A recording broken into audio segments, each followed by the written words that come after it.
व्यवस्था विवरण 3। एक तब हम मुड़कर बाशान के मार्ग से चले और बाशान का ओग नाम राजा अपनी सारी सेना समेत हमारा सामना करने को निकल आया कि एद्रेई में युद्ध करे। 2 तब यहोवा ने मुझसे कहा, उससे मत डर, क्योंकि मैं उसको सारी सेना और देश समेत तेरे हाथ में किए देता हूँ, और जैसा तूने हेशबोन के निवासी एमोरियों के राजा सीहोन से किया है वैसा ही उससे भी करना। 300 इस प्रकार हमारे परमेश्वर यहोवा ने सारी सेना समेत बाशान के राजा ओग को भी हमारे हाथ में कर दिया, और हम उसको यहाँ तक मारते रहे कि उनमें से कोई भी न बच पाया। 4 उसी समय हमने उनके सारे नगरों को ले लिया, कोई ऐसा नगर न रह गया जिसे हमने उससे न ले लिया हो। इस रीति अर्गोब का सारा देश, जो बाशान में ओग के राज्य में था और उसमें 60 नगर थे, वो हमारे वश में आ गया। 5 ये सब नगर गढ़ वाले थे, और उनके ऊंची ऊंची शहरपनाह और फाटक और बेड़े थे, और इनको छोड़ बिना शहरपनाह के भी बहुत से नगर थे।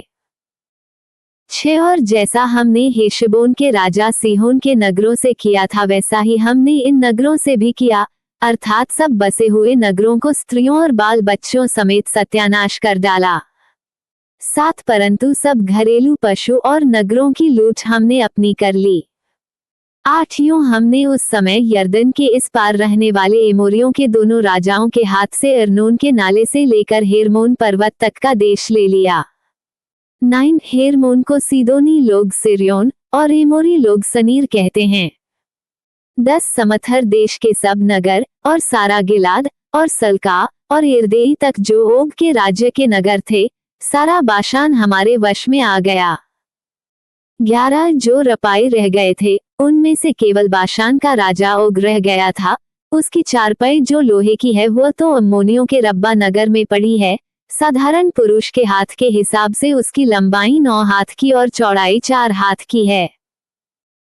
12 जो देश हमने उस समय अपने अधिकार में ले लिया वह ये है, अर्थात अर्नोन के नाले के किनारे वाले अरोए नगर से ले सब नगरों समेत गिलाद के पहाड़ी देश का आधा भाग, जिसे मैंने रूबेनियों और गादियों को दे दिया।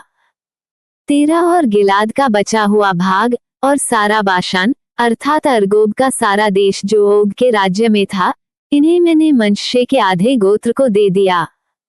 सारा बाशान तो रपाइयों का देश कहलाता है।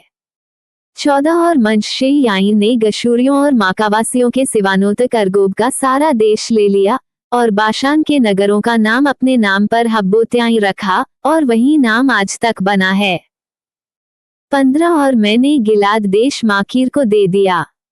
16 और रूबेनियों और गादियों को मैंने गिलाद से ले अर्नोन के नाले तक का देश दे दिया, अर्थात उस नाले का बीच उनका सिवाना ठहराया, और यब्बोक नदी तक जो अम्मोनियों का सिवाना है।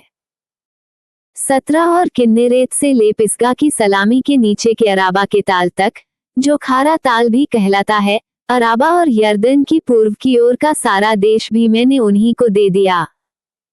18 और उस समय मैंने तुम्हें यह आज्ञा दी कि तुम्हारे परमेश्वर यहोवा ने तुम्हें ये देश दिया है कि उसे अपने अधिकार में रखो, तुम सब योद्धा हथियारबंद होकर अपने भाई इस्राएलियों के आगे आगे पार चलो। 19 परंतु तुम्हारी स्त्रियां और बाल बच्चे और पशु, जिन्हें मैं जानता हूं कि बहुत से हैं, वो सब तुम्हारे नगरों में जो मैंने तुम्हें दिए हैं रह जाएं। 20 और जब यहोवा तुम्हारे भाइयों को वैसा विश्राम दे जैसा कि उसने तुमको दिया है, और वे उस देश के अधिकारी हो जाएं जो तुम्हारा परमेश्वर यहोवा उन्हें यरदन पार देता है, तब तुम भी अपने अपने अधिकार की भूमि पर जो मैंने तुम्हें दी है लौटोगे। 21 फिर मैंने उसी समय यहोशू से चिताकर कहा, तूने अपनी आंखों से देखा है कि तेरे परमेश्वर यहोवा ने इन दोनों राजाओं से क्या क्या किया है, वैसा ही यहोवा उन सब राज्यों से करेगा जिनमें तू पार होकर जाएगा। 22 उनसे न डरना, क्योंकि जो तुम्हारी ओर से लड़ने वाला है वह तुम्हारा परमेश्वर यहोवा है। 23 उसी समय मैंने यहोवा से गिड़गिड़ाकर विनती की कि हे प्रभु यहोवा।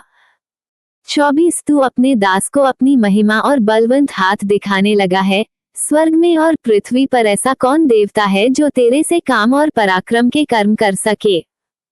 25 इसलिए मुझे पार जाने दे कि यरदन पार के उस उत्तम देश को, अर्थात उस उत्तम पहाड़ और लबानोन को भी देखने पाऊं। 26 परंतु यहोवा तुम्हारे कारण मुझसे रुष्ट हो गया और मेरी न सुनी, किंतु यहोवा ने मुझसे कहा, बस कर, इस विषय में फिर कभी मुझसे बातें न करना। 27 पिसगा पहाड़ की चोटी पर चढ़ जा और पूर्व, पश्चिम, उत्तर, दक्षिण चारों ओर दृष्टि करके उस देश को देख ले, क्योंकि तू इस यरदन के पार जाने न पाएगा। 28 और यहोशू को आज्ञा दे और उसे ढाढ़स देकर दृढ़ कर, क्योंकि इन लोगों के आगे आगे वही पार जाएगा और जो देश तू देखेगा उसको वही उनका निज भाग करा देगा। 29 तब हम बेतपोर के सामने की तराई में ठहरे रहे।